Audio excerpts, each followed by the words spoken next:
Welcome to the Walt Whitman lecture. So this will walk you through why Walt Whitman is so significant as an author in American literature. I'll cover a couple of poems. Uh, I've designed it again as a stitched together sort of multimedia presentation so that you know exactly what I need you to know after you've gone through the presentation. So make sure you have your notebook. Make sure you have everything that you need so that you can follow along. You can write your paper and you can do some more in-depth analysis. So first of all, this is on pages 25 and 26, at least the introduction to Walt Whitman in your textbook. So I think one of the most interesting things about Walt Whitman, which makes him different pretty much from everybody else that we have looked at, so far this year, is the fact that he is pretty much a jack of all trades. He's involved in pretty much every walk of life. And what that does for Whitman as a person is it gives him a better view of the people that he's around.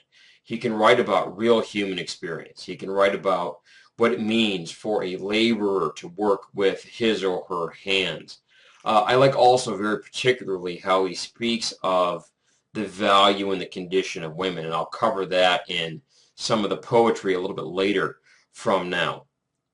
But when we look at Walt Whitman, he is a poet, he's a humanist, which basically means that he is intrinsically, now the word intrinsic means deep down inside, personally motivated by internal ideas, intrinsically interested in the value of humans.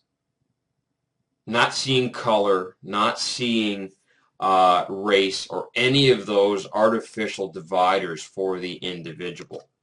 We know that a major part of his writing is a transition from Romanticism, even the transcendental parts of Romanticism, to the realism that really takes hold after the U.S. Civil War. So Whitman is going to span that period prior to the war, where his poetry is very specifically one way, and then after the Civil War, where he's a little darker in tone. He's more somber in his presentation. So what I want you to do in your text today, if you have time, tonight, certainly by tomorrow, is to read pages 25 and 26 in your text, where you get the biographical information for Walt Whitman. Now, what can be said of Walt Whitman? Now, as I was putting my notes together, I was looking at sort of the major pieces of Whitman's life that make him different from Emerson's and Thoreau's and some of the more intellectual, well-off, Harvard and university-educated people who have been popular in the first semester. By popular, I mean we cover him in the typical canon. So we know that he was done with school at the age of 7. We know that he was a laborer. He went out and he worked with his hands. He worked at jobs that paid him to work, not to sit and think and write poetry and feel good about hugging trees and kissing babies and all of that, but working with his hands. When he speaks of carpenters and iron workers and stonemasons, these are the kinds of jobs that Whitman went out and did as a laborer. He did it to help support his family, and that by itself is admirable for a human quality. We know that he learned to read, write, and debate by experience, not in school, but by going out and actually doing it. So he visited museums, he read widely, he engaged everyone in conversation. So very much the type of man that you would want to engage with on a regular basis. And maybe this is what gives Whitman such insight into the ideas of this changing American literary landscape. We know that he was self-educated. We know that, as I said a minute ago, he gained through experience. Compare this to the intellectual model of Emerson, and we see a great shift in the focus of literature. We see a great shift in the whole idea of what it means to be an American. Emerson talks in the American Scholar about what the American must do to compete intellectually with Europe. Whitman says this is what the American must do to become a man. I see these as sort of very significant ideas, very significant concepts about what it means to develop in this 19th century world. Think about the same kinds of ideas that are being brought forth as a 21st century youth growing up with technology, growing up with a world that's so much smaller than it was for me, for a Whitman, for your parents. So again, there's some really big, I think, kind of significant ideas here. We even know that Walt Whitman became a school teacher for a short period of time, and I bring this up for a significant reason. He didn't like teaching. He didn't like being involved in the process for a very specific reason. He is quoted as saying that the students, the teachers, the people that were in the schools were so filled with ignorance, this is a quote, ignorance, vulgarity, rudeness, conceit, and dullness. Can you imagine the impact of saying that to one of the teachers at this school, or saying that to your parents? That you are filled with the ignorance, vulgarity, rudeness, conceit, and dullness? That education teaches you stuff that you don't really need. This is one of those things that makes Walt Whitman a rebel. That takes his concepts and kind of separates them from all these things that we read and forget the minute we're done taking a test. Oh me, oh life. There's a commercial now with Robin Williams reading that poem by Walt Whitman, making the national sort of rounds. Did you ever stop and think about oh me, oh life? Might be one of those things that you want to do.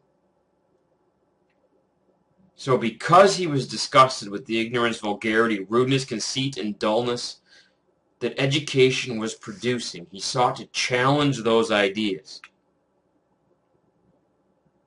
So was he really a rebel?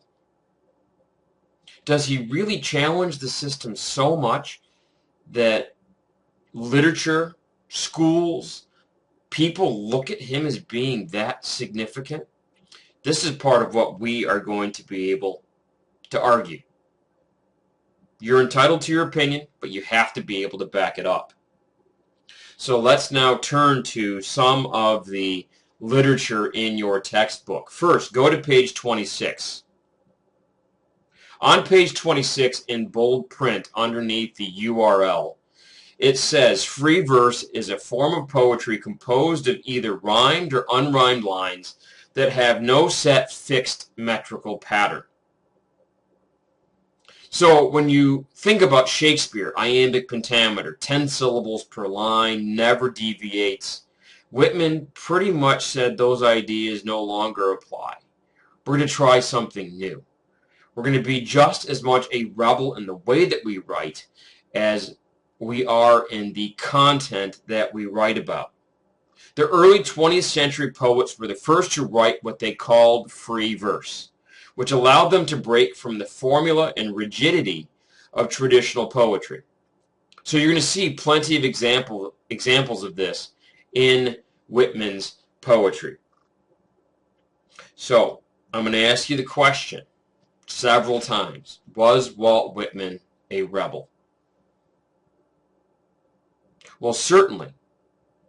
By adopting free verse, he challenges the perception of poetry that existed to this time. By writing about sort of the power of the woman, the power of the human emotion, the power and the freedom of the human spirit in a way that had not been done before, certainly makes him a rebel. To challenge what schools were doing with education, how adults and thinkers and intellectuals were being produced. Use the passive voice there, but I think it's absolutely apropos. Apropos is a fancy way of saying appropriate. I think it's absolutely apropos to describe what Whitman was doing. Is he a nonconformist, like Emerson talks about? He so who will be a man will be a nonconformist? I think there's some real ideas here. But again, it's all background. So what I'm going to need you to do is to take a look at some of these specific examples of poetry. So if you now go in your text to page 27, you will find the poem, I Hear America Singing. This is one of my favorites just because of its pure simplicity and how it develops. He takes the laborer that I spoke of before, and he writes his poem about their contribution. He writes about the iron worker, the laborer, the person who has to go out and work with their hands in the metaphorical and physical building of this idea of America. And he sings their praises. When Whitman talks about America, he calls it the greatest poem. And that every single person who lives in America and contributes to its overall identity contributes a verse. If you've heard the poem, O Me, O Life, that's not officially the title. But if you've heard the Robin Williams television commercial where he talks about Whitman, O me, O life, that I may contribute a verse. I'm going through the text right now because it's in here. You get a real idea of what he's trying to get at in his sort of organic sense of the material. Each person in Whitman's eyes is a blade of grass. And that every person contributes to this great organic meadow that Whitman sees America as. He wrote a poem called Leaves of Grass. It's actually a book, 1855, and there's a later version of Leaves of Grass, where he calls America this great field, and every single person is a blade of grass. That's why it's called Leaves of Grass. It's a poem. Every work in there, every poem, sings the value of the individual in the United States. Every person is a leaf of grass. Every person is a poem contributing to the overall larger poem of the United States. So on 27, we have I Hear America Singing, the varied carols I hear. Those of mechanics, each one singing his as it should be, blithe and strong. The mechanic who fixes cars sings of his own value in a clear, happy, strong voice, proud of what he does. This is a sense of nationalism. This is a sense of national identity that is hugely important. The carpenter singing his as he measures his plank or beam. The mason singing his as he makes ready for work or leaves off work. The shoemaker singing as he sits on his bench. The hatter singing as he stands. The woodcutter's song. The plowboy's on his way in the morning or at noon intermission or at sundown. Each laborer contributing through his own skill and his own ability to something bigger than himself. This is the Whitman idea. You're contributing to something bigger than yourself. It's not selfish. It is not this idea that it's me, me, me all the time. My grades, my value, all of this. It's where it's going to take you when you're done with this process. What verse are you contributing to the larger poem?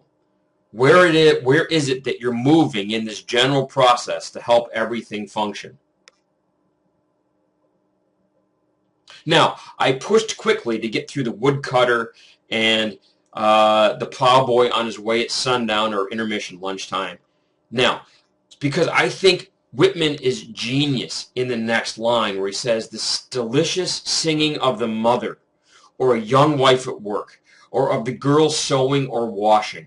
I don't remember the last time in poetry, or at least in our coverage of it, that we have given value to the profession of the mother, the profession of the housewife, who has to oftentimes work harder to maintain the home and the family and all of this. Whitman sings of men and women alike. There is a sense of unity. There is a sense of equality in this poem that maybe we haven't seen before, that maybe is of tremendous value. Each singing what belongs to him or her and to no one else. The day that belongs to the day you live your life. You contribute and you work hard and you do exactly what it is that you are supposed to do. But he ends differently. He ends this poem for us with a coming together of each of these contributing individuals.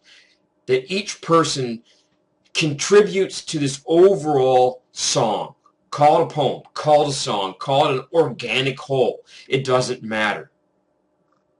At night, the party of young fellows, robust, friendly, powerful language, robust, youthful, empowered individuals, sing with open mouths their strong, melodious songs, willingly contribute, willingly offer their sense of identity and their value to all of this. I think absolutely these are things that we want to pay very, very close attention to. Now I'm just flipping through the text. I want to go to page 29 now in your book. So I just covered I Hear America Singing.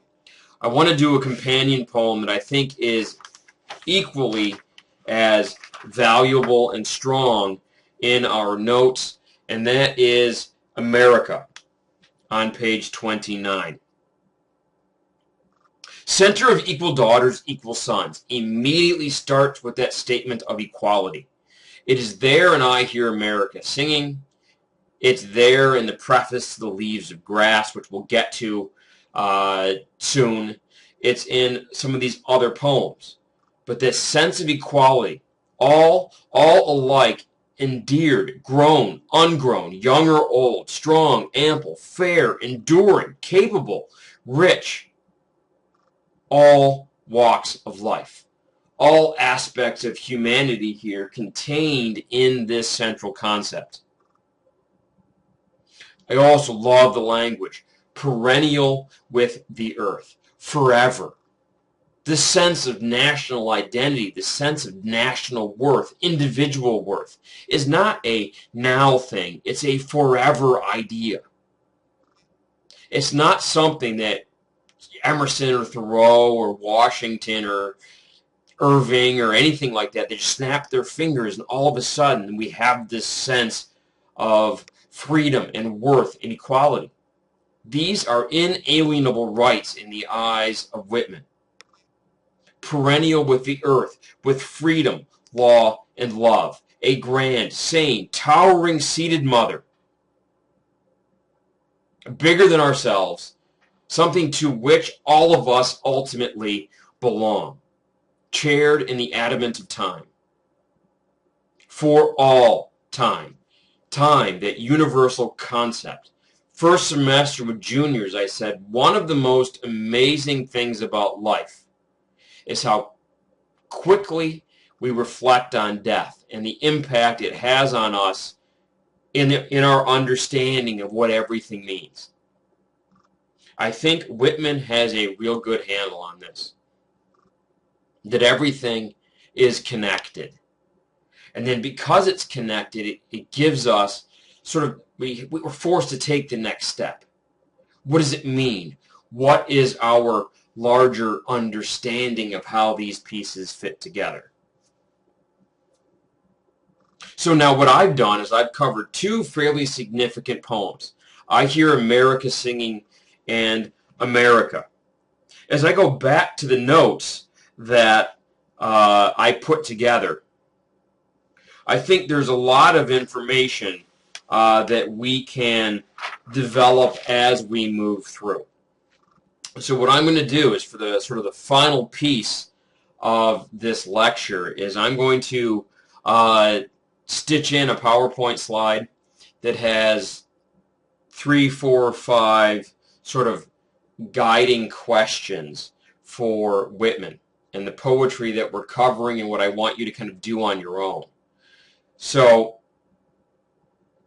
I'll be putting that up. I'll stitch this in at the end of this. Now, homework specifically is to look at those questions and to formulate answers, formulate some sort of conception. They're comparisons. They are, look at diction, look at the formula of the poem, look at the images and those particular ideas. If you can do that, that should certainly help you along in your understanding. Now, I promised you that you would have more independent work this second semester, so I'm going to ask you to do this. So now, in your text, I want you to read on page 29, A Noiseless Patient Spider. You read it, you come up with an interpretation of it, you come up with a way to talk about it significantly. Now, what does that specifically mean? It means that probably I will post a homework assignment tonight for you to have an opportunity to do some of that reflection so that you really can kind of move along in your understanding, and I can hold you accountable without giving you the in-class quiz. So I think that is certainly going to help you in the process. Now, that's on page 29 in your text. Now, as I also move along, I want you to take a look at Song of Myself. So I'm on page 33 in the text. So for tomorrow's class, I want you to read Song of Myself, parts 1 and 2. Not the whole thing, but parts 1 and 2 certainly will give you a good place to start. Parts 1 and 2 will take you 33 through 34. So that it's not too much reading, but it is a dense amount of material.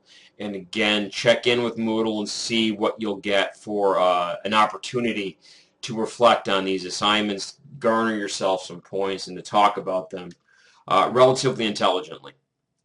So with that, I will now transition with a pretty little dissolve to the PowerPoint slide where I'm going to post these questions. I'll just leave them up at the end. There's no need for me to go over and talk about them, but they'll be there so that you have the information. So with that, good night.